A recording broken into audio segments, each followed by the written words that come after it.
Republic of the Philippines for more than 75 years. Ito po ang Presidential Broadcast Service. Pakinggan, panoorin, agaran in real time, o balikan sa pag-scroll up and down. Mga balitang dapat malaman, impormasyong tunay at napakikinabangan. Saan ka man, sa buong kapuluan. Babangon sa bagong sigla. Kababayan, kasama ang social media. Powered broadcaster ng bagong mamamayan. Tapat sa pag-uulat. Ito po ang Presidential Broadcast Service sa Metro Manila, Radyo Pilipinas 1, 738 AM. Oras sa buong Pilipinas, 4 na minuto makalipas ang 3:00 ng hapon.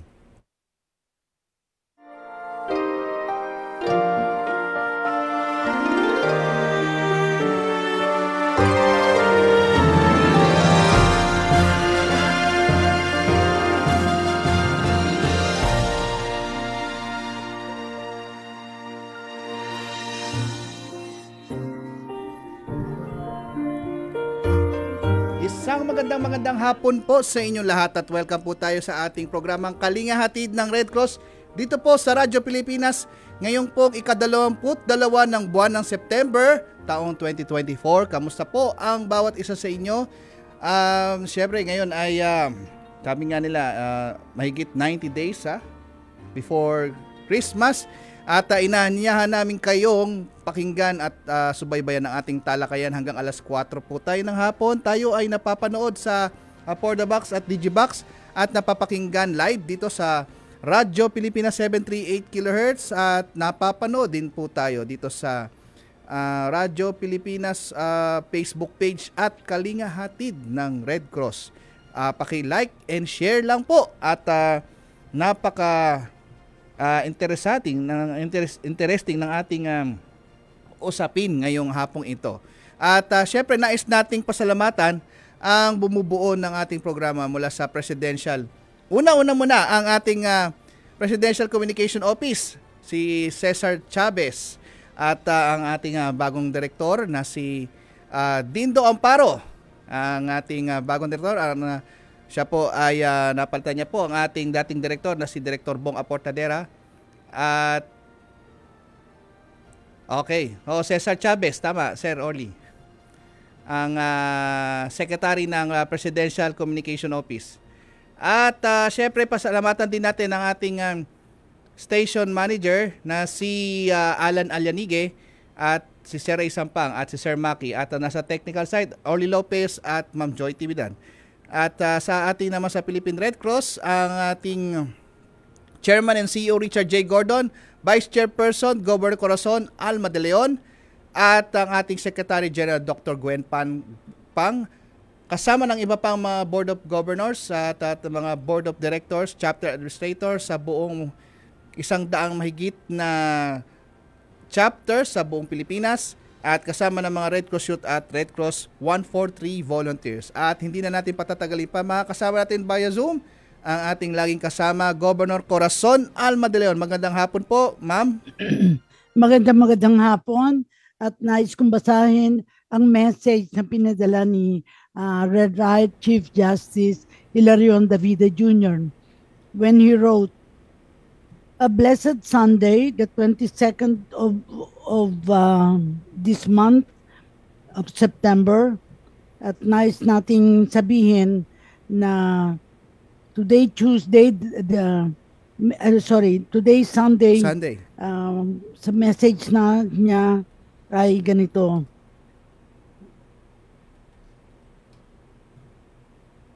A blessed Sunday, the 22nd of September. Once more this day we praise and thank God for making us full of hope because God is working on our behalf, of joy because God has a plan for us, of peace because God will be with us wherever we go, of love because God loves us without measure, of strength because God gives us everything we need, of confidence because God made us who we are, of courage because God can do more than we can imagine. Dear Lord of life and love, make us full every day. Kaya tamang-tama sinabi ko sa kanya, gagamitin natin to sa ating programa ngayon. At dire-diretso na tayo. We're fortunate na ang focus natin ngayon ay Camarines Norte Chapter. Yes. Yes. Kasama natin ang Administrator Ferdinand Ferdy Salvador Ferrer, nandiyan na siya. Yes. Si Director Oliver V. Pardo, Services Committee Chairman, Board of Directors ng PRC, Camarines Sur, Camarines Norte, sorry, Mr. Michael Angelo De Vera, PRC 143, volunteer na Municipal Coordinator, LGU, Municipality of Basud, Camarines Norte. Tuloy-tuloy na tayo, pero wala pa yata si Michael Angelo. Nandyan na po. Nandyan na po yung ating... Lumabas ka na sa picture. O sige, unahin na natin si Ferdy Salvador Ferrer, Administrator. Bumati ka muna at nandiyan ka na, may retrato ka na. Go ahead, Ferdy. Isang pagbati po ng magandang hapon sa lahat po ng nanonood at nakikinig po sa ating programa sa Radyo Pilipinas. Sinabati ko po ating Board of Governor, Madam Corazon Alma de Leon, ating pong host, ang ating pong kasama sa Philippine Red Cross. At kasama rin po natin yung ating pong 143 volunteer municipal coordinator, Sir Michael Angelo. At later po, makasama po natin yung ating pong Board of Director, Director Oliver Pardo. Magandang hapon po sa ating lahat. Thank you very much, Ferdy. Kakatawagin na kitang Ferdy. Alam mo, gusto nating malaman, kumusta ang Philippine Red Cross Cam Norte Chapter? Sapagkat I don't know kung nakakilala na tayo, nakita na tayo sa mga meetings natin. Pero siguro sabihin mo kung sino-sino ang mga board of directors ng inyong chapter. Tama po, Madam. Tayo po ay nagkita na rin po at kilalang-kilala ko po kayo. Kayo po ay isa sa mga naging Secretary General na kasama ko po from your side po, Madam Corazon Alma de Leon. Sa sunod po na Secretary General, si Ma'am Gwen Pang, naabutan ko rin po yan. Kasama rin po si Madam Elizabeth Zavalla and Attorney si PP po, ang ating pong Secretary General. So, yung po ang Philippine Red Cross Camarines Norte Chapter, kasama po ng 102 chapters nationwide, ay patuloy pa rin po sa pagsaserbisyo. Kasama yung mga services po nila, yung mga priority services po ng Philippine Red Cross. Katuwang po nito yung mga volunteers po ng ating probinsya, kasama po ang ating mga board of directors na gumagabay po sa atin sa pagpapatuloy po ng mga programa ng Philippine Red Cross dito sa Camarines Norte. Siguro i-mention mo ang chairman.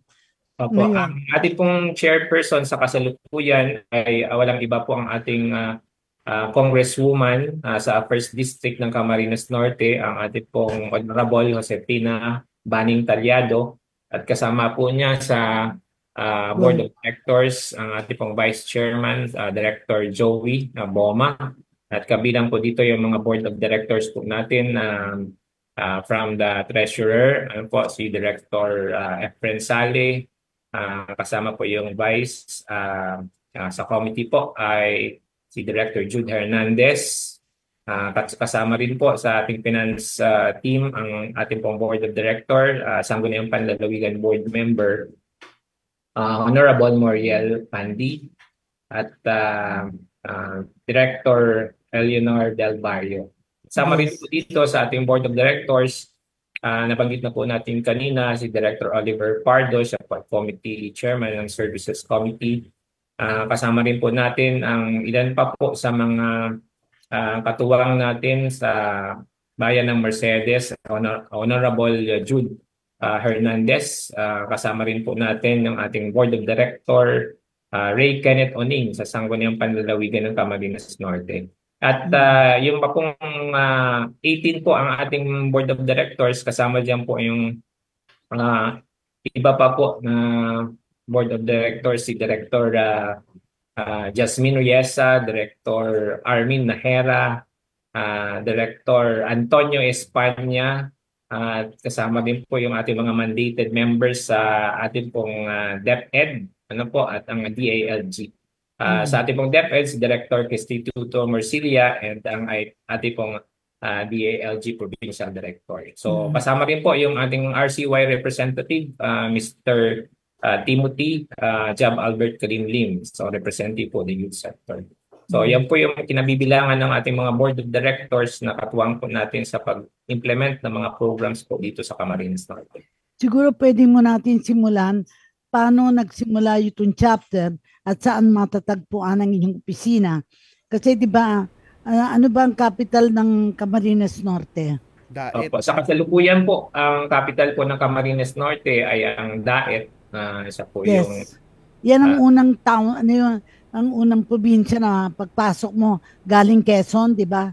Daet. Tama Hindi po, po. Madam, ang Camarines Norte po, ang unang probinsya ng Bicol na sasalubong po sa inyo after na manggaling po kayo ng Quezon area. Santa Elena. Bagamat meron pong dalawa na po ang daanan ng Bicol area, maaring pumasok po kayo dito sa Camarines Norte or maaring dadaanan po kayo ng diversion papunta na po ng Camarines Sur. So mostly po, kami po ay bihira na pong madaanan ng mga regular na buses. So dumadaan na po sila dito sa Camarines Sur area, sa Sipokat area po. So pero kami po ang shortcut. Yes po. Shortcut, oo. Yes, Oo. opo. Pero kami pa rin po ang first province po coming from Manila area to sa Bicol. Nagbiyahe kami dyan ng kasama yung gobernador yata o mayor na ng Kamsur matagal na. But anyway, ang kasi malaga na malaman ngayon, kailan nagsimula ang chapter? Kasi tatanungin ko din si Michael Angelo at si Director Oliver ba ay nandyan? Sir Perdy, tama po ba tong binigay niyong numero? Hindi ba siya makapag-join si Sir Oliver? Opo, hindi pa po nakakapag-join si Director Pardo pero siya po ay Michael, may picture na. Available na ba siya? Online. Michael Angelo de Vera, available na. Kasama po natin siya. Apo, sir, paki-check yung text ko, sir. Mali yata yung number ni Director Oliver Yes, Pardo. po. Sige, Okay, sir. Sir Michael, bati po kayo. Good afternoon. Hello, nakamute po. Marami na ako naitanong, ngayon mo lang pababatiin. Siguro, Hindi kasi wala po siya na tayo. kanina. Opo, wala siya Kung sino kanina. nang dyan, kasi medyo marami tayong interesadong malaman. Kaya lang wala pa si Michael Angelo tungkol doon sa PRC 143 volunteer. So, siguro po ituloy ko po, Madam, yung pong information natin kung kailan nagsimula po yung ating chapter sa Camarines. Yes. Opo, it was started as a sub-chapter, formed by 50 people from different provinces. Ito po ay noong August 3, 1946, and it was converted in a full-fledged chapter in December 3, 1949. So ito po ay merong temporary location. Noong una po ay nasa Camarines Norte National High School yung po natin location. Chapter. Opo. But then ito po ay nabigyan ng pagkakataon na mabigyan ng sarili po niyang lugar through the efforts of the first chairman, Governor Fernando Zuzara. Ito po yung first board chairman of the board of directors. And then the chapter administrator po was then Mrs. Serapia Apuya Lanuza, which is the same holding position in Camarines Sur. So parang sub-chapter po kami nung una, pero nabigyan po ng pagkakataon through the deed of donation na present po sa atin ng ating later by the former Governor Nicolas V. Pardo. Ito po ay present to Mrs. Loreto Parasulit, then the PNRC Secretary General. So ito po ay nasa 624 square meter portion of the provincial hospital compound dito po sa Daet, Camarines Norte. So ang official location po natin ay sa Bagasbas Road, along Bagasbas Road, CNPH compound, Daet, Camarines Norte. Anong classification ng Camsur, Cam Norte? Yes po. Ang Camarines Norte chapter po ay under classification D, katulad po ng ibang remaining chapters sa Bicol Region under classification D po. Mm. Kasi napakahalaga ito. Meron ba kayong mga branches? Kasi para lumakas ang isang chapter, kailangan magtayo ng mga branches. At the moment, I don't know whether you have na branches. Meron na ba kayo? Yes po. Branches? Patuloy po tayo na nagkakaroon ng Organize. coordination. Dahil ito po ang directive po ng ating chairman, Richard Gordon, sa lahat po ng chapters nationwide na mas ma-increase ang visibility po natin and yung reach po natin through the branches na maaaring magawa po natin strategically located po sa mga probinsya, munisipyo ng mga probinsya ng bawat lugar po na meron pong So ngayon meron na kayo na chapter? Sa Meron ngayon na po kayong ay ang branch? tinitingnan po namin ay ang area ng first district na makapaglagay po kami ng branch para pas mayroon pong reach yung ating chapter. So matagal na kayong branch D, hindi pa kayo maakyat na umakyat na branch C? Katulad po ng the remaining chapters of the Bicol region na sa classification D pa rin po, pero ang aspirations pa rin po natin, ang katulad po ng mga chapters ang magkaroon po ng pag-reclassify ng kanilang mga chapters papunta po dun sa classification A. Yeah. So yung po ay patuloy po naming pinaghandaan, patuloy po naming prepare, makapag-prepare po kami para makarating po tayo doon. Siyempre nakapakahalaga yung service delivery. Kumusta naman ang blood donation? Meron ba kayong blood bank? Wala. As pa sa kasalukuyan po, lahat po ng chapters ng Bicol Region ay merong blood bank. Sa atin po sa Camarines Norte, ang category po natin ay BCU-BS, Blood Collecting Unit, Blood Station. So tayo po ay merong capability na makapag-collect, makapag-release po ng blood units natin at tugon po ito sa mga pangangailangan pa rin patungkol sa dugo ng probinsya ng Camarines Norte. Partnership po ito ng NBBSP, ng Department of Health at ng Philippine Red Cross Camarines Norte. Ilan stop Pero siguro i-mention mo kung meron kayong ospital na kailangang pagdala ng mga pasyente na maaaring mangailangan ng dugo. Ferdy? Opo. Sa kasalukuyan po, meron po tayong isang hospital na partner po para dun sa pangadadalahan ng mga dugo. Immediately, yung Doctors Hospital, kasama po natin yan sa regular na partner po natin. At i-encourage din po natin yung lahat po ng hospital within the province na mas magkaroon po ng maigting na pakikipag-ugnayan sa Philippine Red Cross para magkaroon po ng seamless na transaction yung mga patient po natin and assistance na maaaring maibigay po natin. Siyempre, hindi magsusurvive ang chapter kung walang mga kumpanya sa Cam Norte na sumusuporta sa ating blood donation. Can you mention some of the companies na sumusuporta sa Camarines Norte chapter natin? Opo, Madam, ang regular partners po natin, marami pong regular partners natin, especially pagdating po sa organization. And sa company naman po, meron po tayo yung ating pong SM Foundation, kasama po yan sa partners natin. Regular partners natin po ito at meron pong regular na schedule ng mass blood donation na ginagawa within the facility po ng SM dito sa DAET Camarines Norte. Kasama rin po natin dyan regularly yung ating pong Camarines Norte Electric Cooperative. Sa kasalukuyan po, meron po mga schedule na rin po kami within the month. Isasagawa po yung mga mass blood donation po natin para mas matugunan po yung mga pangangailangan po natin sa patungkol po sa dugo. Kasama rin po dyan yung iba pa pong mga partner natin, yung mga organization, the Armed Forces of the Philippines, yung Philippine Army, Philippine Air Force, meron pong mga stations dito sa Camarines Norte. At yung regular na mga agencies na nagpa-partner po sa atin, the Department of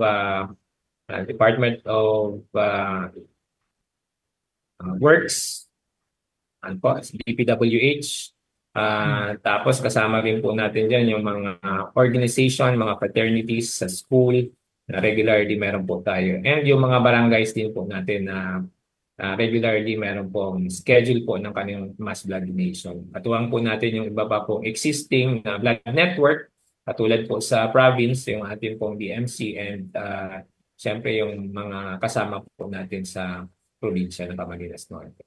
Siguro you can talk about tuwing kailan naman ang first aid training o nagsasagawa ba kayo ng first aid training?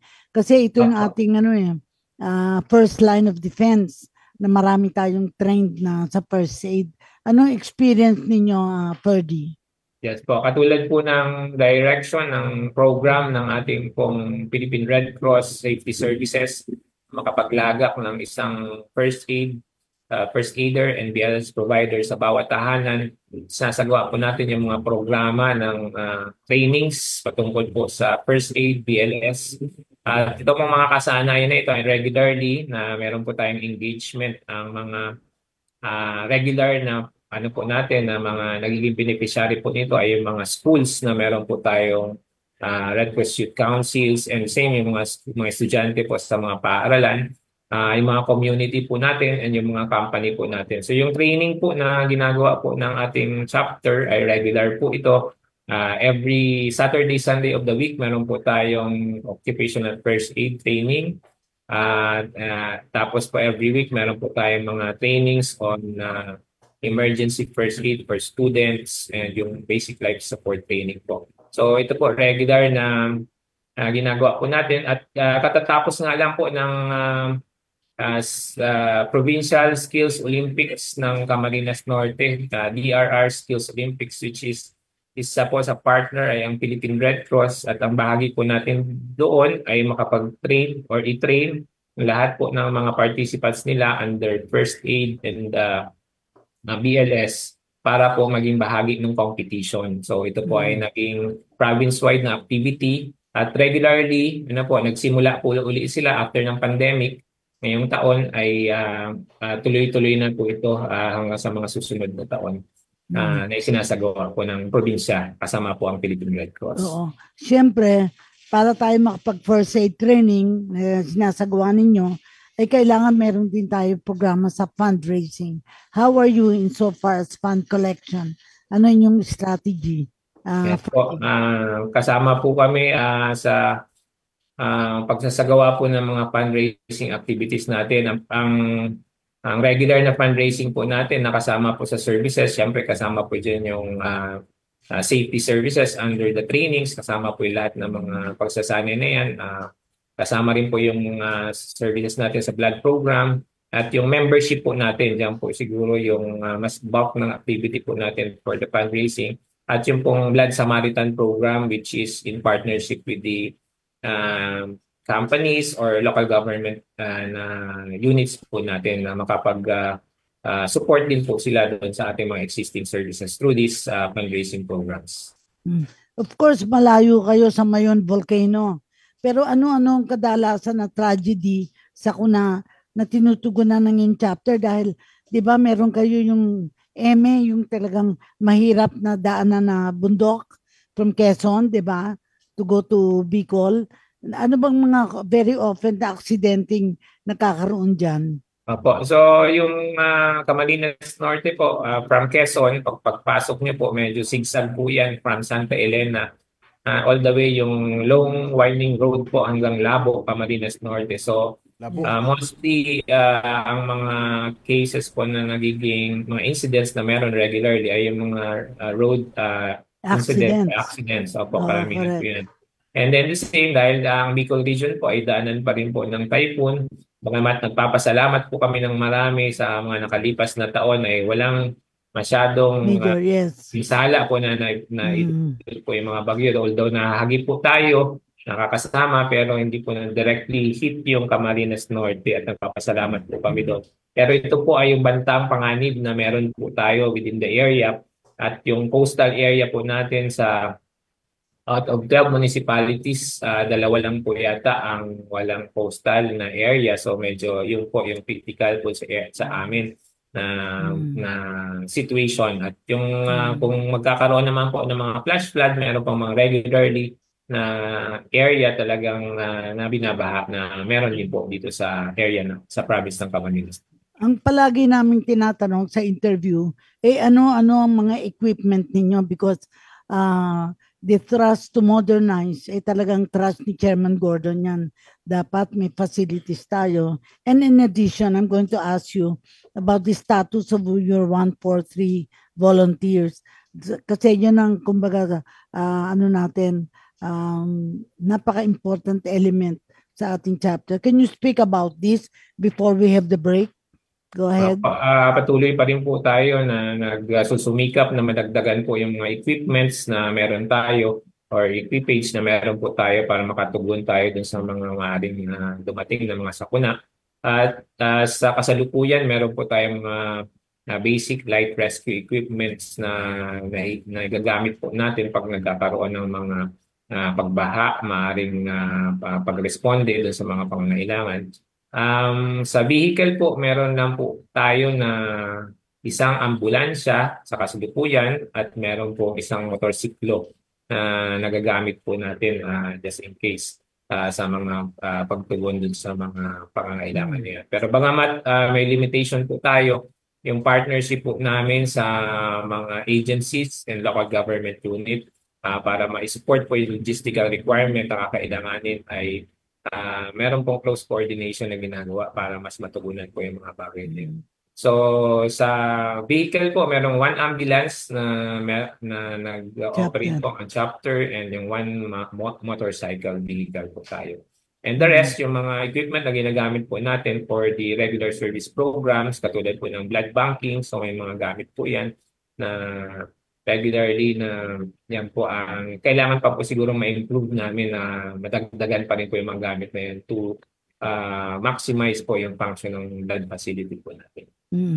Kasi napaka-importante ang for you to undertake training, kailangan may pondo kayo at you should be able to charge fees. May suporta ba kayo na natatanggap sa mga kumpanya insofar as funding support? And if so, how? How are you able to generate funds? Po, yung partnership po na sinasagawa po natin with the local government unit and the companies is through proposals. Nagsasubmit po tayo ng mga proposals for activities and program na maaaring relevant po within their company or need within their area para po magkaroon ng partnership sa funding at i-support po namin yung mga existing programs namin through that proposal. So yung one way po na merong reciprocal na bibigay po ng mga programa at yung funding support naman po na maaaring manggaling sa kanila. One example po niyan ay yung ating for next week magkakaroon po kami ng municipal-wide First Aid Olympics in relation po din sa World First Aid Day celebration. At yung regional and national competition po na ikinapasa po ng ating Philippine Red Cross Safety Services Department. So ang partner po namin dito ay yung local government unit of DAET, which is they have funded the activity through their LDRM fund. And they have identified beneficiaries through the different schools for the whole municipality of Daet Camarines Norte. So one way po ito na matugunan yung mga program na ikinikater natin and the same support po yung funding requirement po pagdating dun sa implementation. Tama-tama, we'll take a break. Sa mga pagbalik natin, we will talk about your engagement. Paano ka napasok sa Red Cross, yung history mo, ano yung family history mo, at saka ano yung expectation mo. Hindi na yata makakasali si Michael Angelo, no, De Vera? Nandyan po siya. Okay. Sabihin mo kay Michael Angelo, siya ang feature natin sa next, pagbalik natin from the break. Opo, siya and then both of them at the end. Sige, thank you very much. Okay, magbabalik po tayo sa mga ilang paalala. Sa bawat tatak ng stars sa kamay ng bata, bagong kaalaman ang inyong ibinigay. Bawat proyekto at exam na kanilang naipasa, ito'y bunga ng itinuro ninyong pagsisikap at pagtsatsaga. Sa bawat iyak na kasunod ng mababang grado, kayo ang kanilang gabay para huwag sumuko. Higit pa sa mga natutunan sa libro at markang natamo, kayo ang humuhubog sa pagkatao at kinabukasan ng ating kabataan. Ngayong National Teachers Month, we celebrate your dedication, passion, and hard work. Thank you at pagpupugay sa lahat ng teachers and educators. Mula sa Presidential Broadcast Service at Radyo Pilipinas. Buong pagmamalaking pinarangalan ni Pangulong Ferdinand R. Marcos Jr. ang mga outstanding government workers sa taunang Presidential Lingkod Bayan Awards.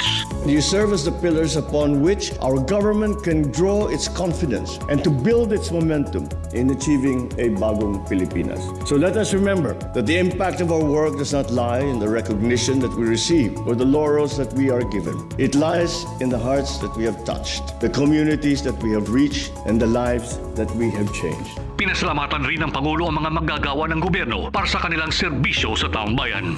Let us continue to live by our constitutional mandate that public office is a public trust. We should remain transparent, accountable to all our people, and to serve them with integrity, loyalty, and efficiency. Para sa iba pang mga balita at impormasyon, manatiling nakatutok. Tapat sa pag-uulat, Radyo Pilipinas. Good news! Ang inyong pinagkakatiwalaang Radyo Pilipinas nasa TV na. Oo, nasa TV na. Ang Radyo Pilipinas 738 AM ay live nang mapapanood sa Channel 3 ng ABS-CBN TV Plus at Channels 45 to 49 ng GMA Affordabox. Kaya may access ka na sa balitang totoo anytime, anywhere. Sa radyo, sa social media at TV. Radyo Pilipinas 738 AM. Okay, nagbabalik po tayo sa ating programang Kalingahatid ng Red Cross Radyo Pilipinas. At batiin po natin ang nagdiriwang ng kaarawan ngayong araw na to, ang ating Board of Governor na si Ma'am Jenny Munar. Sa darating na 24, ang ating kasama po dito sa ating programa, si Governor Jay Halandoni. Happy birthday, Gob! At baka nasa ibang bansa at hindi ko matawagan si Gob Jay eh. Gob Cora. Nawala si Gob. Yes. Ayan. Balik na tayo. At gusto kong makausap ngayon si Michael Angelo de Vera. Ay, wala pa siya. Wala pang picture. Hindi ba siya makakonect? Nakakonect siya kanina, bigla daw pong nawala. Sir Ferdy, ano po bang nangyari dito sa mga kasama niyo? Nawala po silang lahat. Sir, ito po si Sir Angelo de Vera, ang ating pong 140 Municipal Coordinator. Kasalukuyan pong traveling po ito papunta ng Camarines Sur to attend the SDRRMT ITC training ng Philippine Red Cross. Ito po ay buong Bicol Region sa project po ng BDRRR na project. At ang mangyayari po dito ay magkakaroon po sila ng pagsasanay patungkol po sa standard disaster risk reduction and management training. Siguro po may mahina na signal pero bagamat ongoing po yung kanyang travel ay magta-try pa rin po na makasabay makasama po dito sa programa po natin. Tapos paki-check po yung number ni Director Oliver. Sayang naman hindi natin siya makakasama. Ito po ba yung number niya? Incorrect daw po eh. Oo. Ayan. Anyway, this second portion, interesado tayo sa na-interview natin in terms of background. So parang case history ng ni Ferdy, saan ka nag-aral, sino ang parents mo, at paano ka na-engage sa Red Cross and how long. Although I think you have been here for some time di ba? Pero Cam Norte pa lang ang pinagtabahuhan mo. Camarines Norte po. Yes po, madam. Oo. Were you ever engaged in the national office? Wala pong ever since engagement. Yes po, madam. Pero can you mention the names of your parents para ma-acknowledge natin?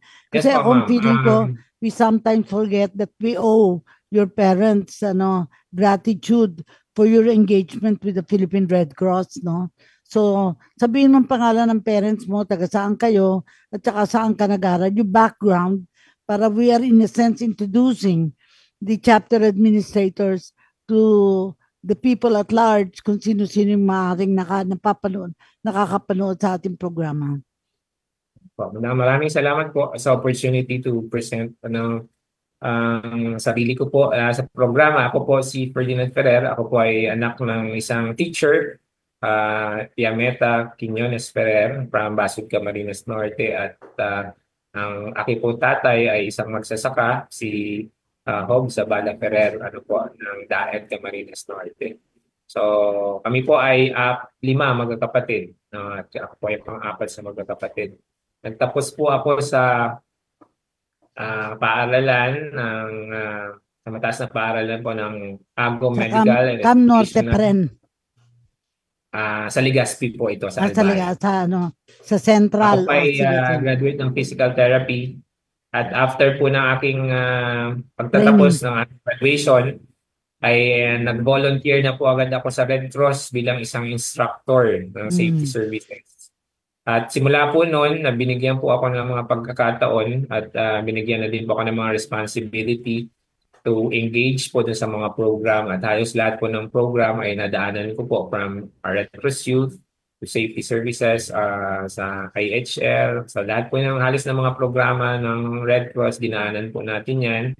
At sa pagkakataon po na meron pong umalis po na staff ng Red Cross, ako na po yung isa.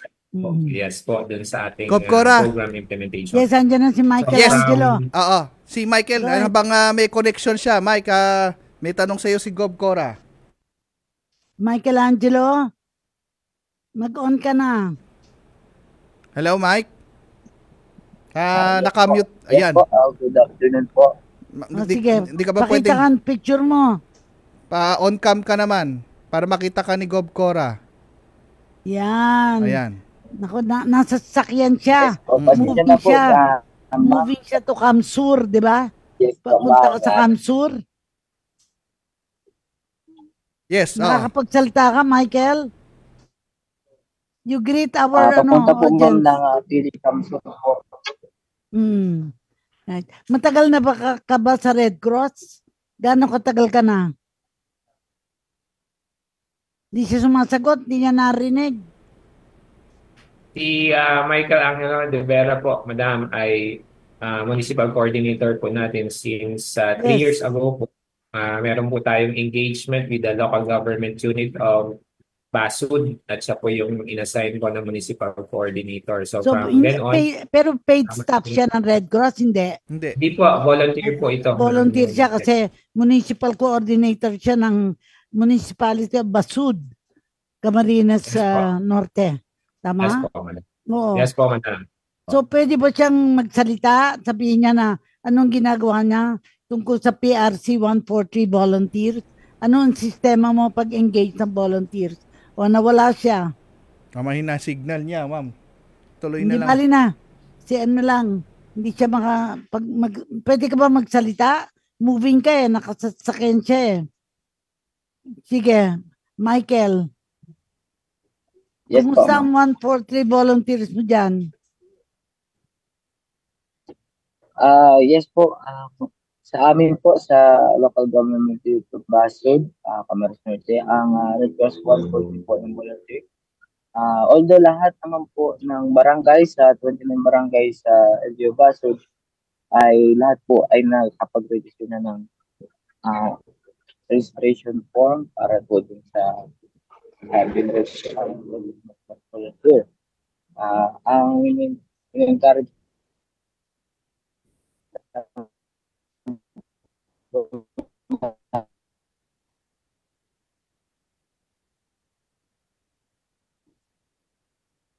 namin yung iba, although may dalawa po na po.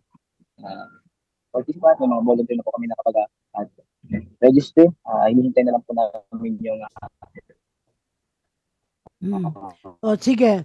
Paano ka na-engage sa Red Cross? Kasi volunteer ka ngayon But you're paid staff ng LGU ng Basud, Municipality of Basud, tama ba ako?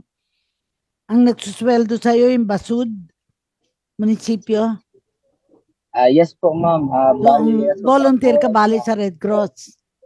Starting of nag-18 years old po ako, job order na po ako ng LGU Basud sa departamento po ng MDRRMO Basud. As a emergency responder po. So, yung ilang bang munisipyo meron ang Cam Norte? Ilang munisipyo? Hindi mo nalalaman ilan? Ang municipality po, ilan? province po ng Camarines Norte, merong 12 municipalities at isa po yung Basud sa municipality po na meron po tayo na kasama po natin si Mr. Michael Angelo de Vera. So, but the moment, alam na ninyo ilan ang 143 volunteers ninyo ni province-wide? Ilan na lahat? Po, at sa kasalukuyan po at 70% na po tayo ng totality ng ating performance sa 143 sa probinsya ng Camarines Norte. At sa barangay po ay nasa 68% naman po tayo.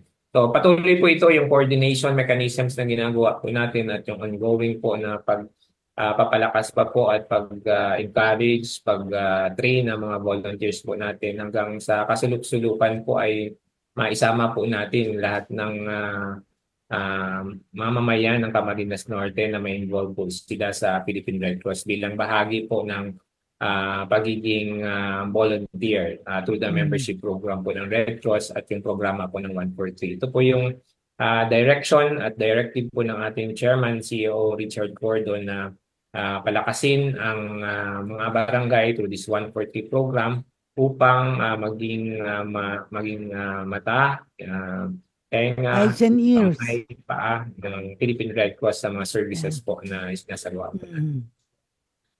Earlier we were talking about how you got engaged with the Philippine Red Cross and you graduated as a physical therapist, no? Tama? Yes po.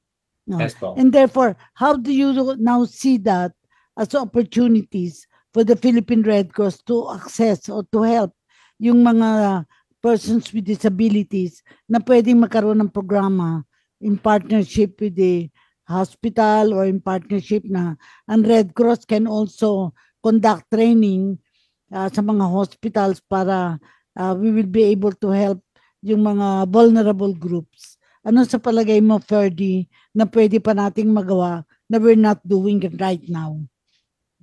Yes po, marami pong opportunities pa po sa atin to assist, to help din sa mga nangangailangan. At isa po nga po na nabanggit po ninyo, yung side po ng physical rehabilitation dahil dito po ay hindi pa rin po parang naka-mainstream, hindi masyado pong na-access po ito ng mga mamamayan.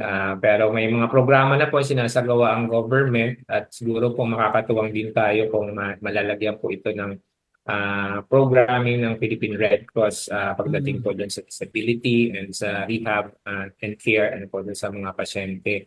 At maaaring doon din sa mga kasama po nila sa kanilang bahay. And another point na nakita ko din possibility, kung meron kayong Blood Samaritan, tsaka yung may regular blood program kayo, yung mga nabigyan natin ng blood or their families can be encouraged to become members. Kasi hindi pwedeng static lang tayo. Kailangan yung nasisilbihan natin become members already. Whether they paid for the training, then pag-graduate nila, they become members. Parang hindi masyadong focus on chapters doon. And of course, I want to see the Camarines Norte chapter move up to the level of classification from D to C and later on. Maybe by the end of this year, we can evaluate. Kasi kasama yan sa fundraising kung naka-raise na ng pondo. And number of staff. How many staff do you have right now? Sa kasalukuyan po, meron po tayong 5 regular staff. Meron po tayong dalawang paid by the municipalities where they are working. Tama? Paid by the local government. Like si Michelangelo. Meron po tayong dalawang paid ng isa po sa provincial government at isa po sa municipal government of Daet.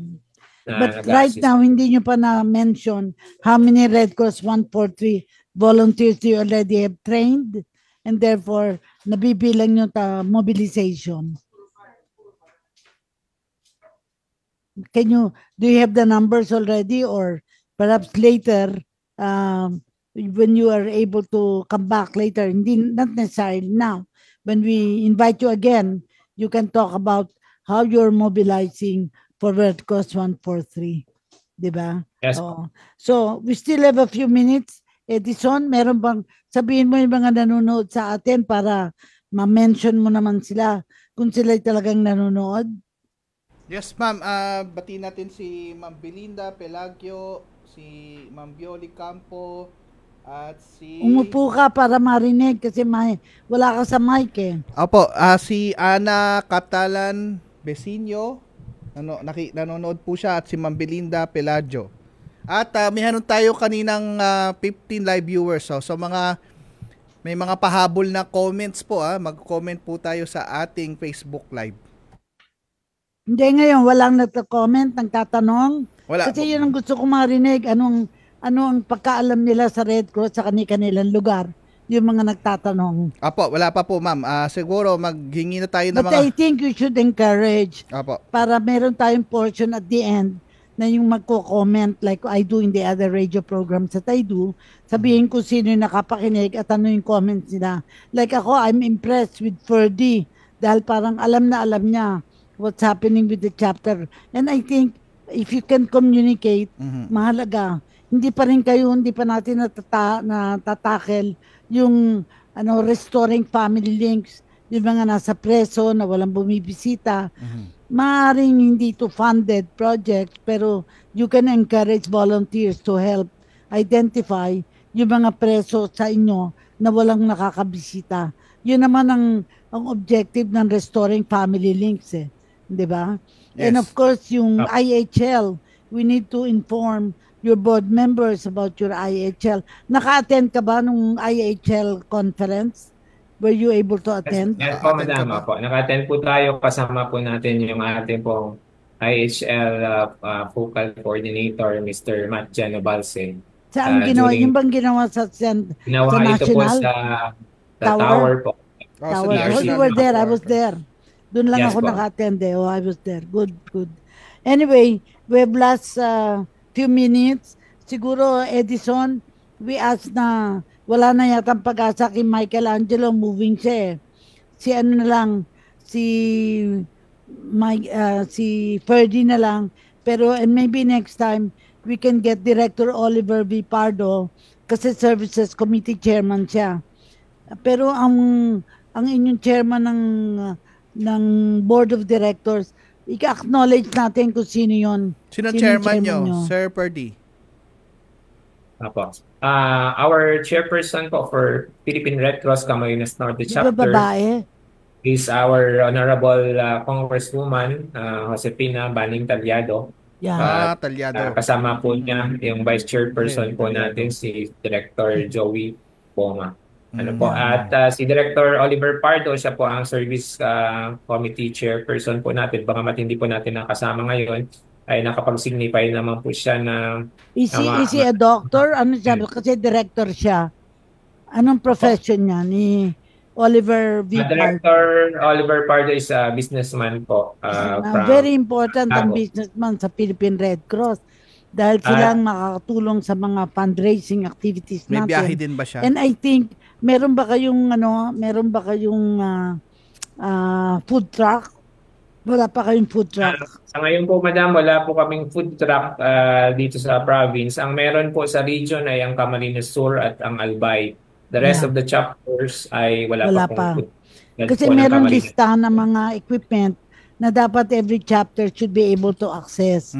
To be able, whether in the form of donation, whether in the form of binili ninyo dahil nakatulong sa inyo, parang to be able to ensure na makakatulong kayo sa mas nakararami. Siguro yung possible na magkaroon ng mga branches, anong mga major towns ninyo na maaring doon kayo magkaroon ng chapter? How many municipalities ba do you have in the province? Ilan? Yes, madam, we have 12 municipalities po for the province of Camarines Norte. And the strategic municipality will be the town of Basud, town of Santa Elena, Lago, and even yung pong Panganiban and Kapalonga area, which is... well, I've heard of Panganiban and Basud. Siguro identify nyo major 3 or 4 na municipalities that you can have chapters. Kasi 12 lang common towns. 12 lang, di ba? Yes po. So, perhaps the next time, I hope I can visit as well para sa chapter development, the branch development. Para kung di man pag nasa tower ka, pwede tayong mag-usap because I want to help yung mga accessible na mga provinces. And I think accessible naman ang Camarines Norte via Quezon. Wala naman kayong airport eh. You go by land, di ba? By land and Yes, by po. sea. By sea land ba? lang, By, di ba? by sea pwede, no? Sige, tapos na tayo, May isa akong question, Gob Cora, para kay Sir Perdy. Sige, go ahead. Sir Perdy, kasi kayo po ay nasa coastal area, ang Daet, di ba? So ngayon, ang typhoon season natin, most likely ng mga bagyo nanggagaling dyan sa may area nyo. So ngayon, paano kayo naghahanda para preparation dito? Halimbawa, nung nagkaroon tayo ng Typhoon Rolly, dyan pumasok sa inyo yung bagyo eh. Pag ganitong mga October, November, December, paano po tayo naghahanda dyan sa Camarines Norte? Ang paghahanda po natin ay katuwang po yung mga ahensya at ang mga local government units sa pag-prepare po ng mga communities na meron po along the coastal areas. At kabilang po dito yung mga pagsasanay na isinasagawa regularly patungkol po sa evacuation and syempre po yung possible na deals and response na maaaring gawin. Ang mahirap lang po talaga sa kasalukuyan ay yung mga mangingisda po natin na maaaring nasa laot na sila during calm, times of calmness, tapos nagkakaroon Bigla. po ng problema pag Nasa medyo gitna na sila. nasa laot na sila at hindi na po sila nakokontak ng mga local government units nila during parating na po yung mga weather disturbances. So, yun po yung common na meron po na experience tayo along the coastal area. Recently, meron pong 18 na mga mangingisda pa po yung di pa po nakakabalik from the towns identified. So, ang nagawa po natin dyan ay yung psychosocial support na ginawa po natin within their families. Saka po yung kanilang mga nakabalik po dun sa ating mga municipality. Okay. So, yung paghahanda po niyan ay patuloy po na isinasagawa natin. Hindi lamang po sa ganitong panahon, lalo na po dun sa pagkakataon during peacetime na wala pa po ito. So, yung programa po ng 143, mahalaga po ito na maisagawa at masuportahan po ng lahat ng mamamayan dahil isa po ito sa maaring maging natin bahagi po sa paghahanda. Okay. Sir Ferdy, hingin na namin ang inyong final message. Tayo ay medyo overtime na tayo. Okay, final message mo, Sir Ferdy, para sa ating episode. Sa mga nanood at nakinig sa atin. Go ahead, Ferdy. Una po ay nagpapasalamat po tayo sa Radyo Pilipinas sa pagbibigay po ng opportunity for PRC Camarines Norte na maging bahagi po ng programa. Sa ating pong ever dynamic na Board of Governor Corazon Alma de Leon, sa inyo po, sir. Sa ating po mga nanonood at nakikinig sa programa. Sana po yung naibahagi namin ay maging eye-opener din po sa atin na yung suportan nyo po sa Philippine Red Cross ay malaking bahagi po ng pagtugon at pagsasagawa nila ng kanilang mga programa at mga serbisyo. Kung wala po kayo, ay wala po ang Philippine Red Cross sa inyong mga lugar. So, hiningi po namin yung patuloy nyo po na pagsuporta, pakikiumisa at yung pong pag-participate para mas mapalakas pa po ang inyong local Red Cross at yung mga programa po nitong isinasagawa. So muli, maraming salamat po sa inyong lahat and blessed Sunday to all. Maraming salamat at ngayon para sa mga nanood sa atin, nakinig sa atin at yung makikinig pa sa mga darating na panahon, yung ating sinasabing prayer for the nation. Lord, let me be the change I want to see, to do with strength and wisdom all that needs to be done and become the hope that I can be. Set me free from my fears and hesitations. Grant me the courage and humility. Fill me with spirit to face the challenge and start the change I long to see. Even if I'm not the light, I can be the spark in faith, service, and communion. Let us start the change we want to see, the change that begins in me. Maraming salamat sa lahat ng mga nanood na kinig sa atin at aasahan namin ang inyong pagsubaybay sa ating programa every Sunday at 3 o'clock dito sa ating Kalinga mula sa Cruz na Pula. Maraming salamat. Okay, yan na po ng ating programang Kalinga Hatid ng Red Cross dito po sa Radyo Pilipinas ngayong ika-22 ng buwan ng September 2024. Kasunod na po ang pagbabalita hatid ni Sir Albert Sebastian. Ito po si Edison Enriquez, 1 minuto bago mag alas 4 ng hapon. We know you're always on the go.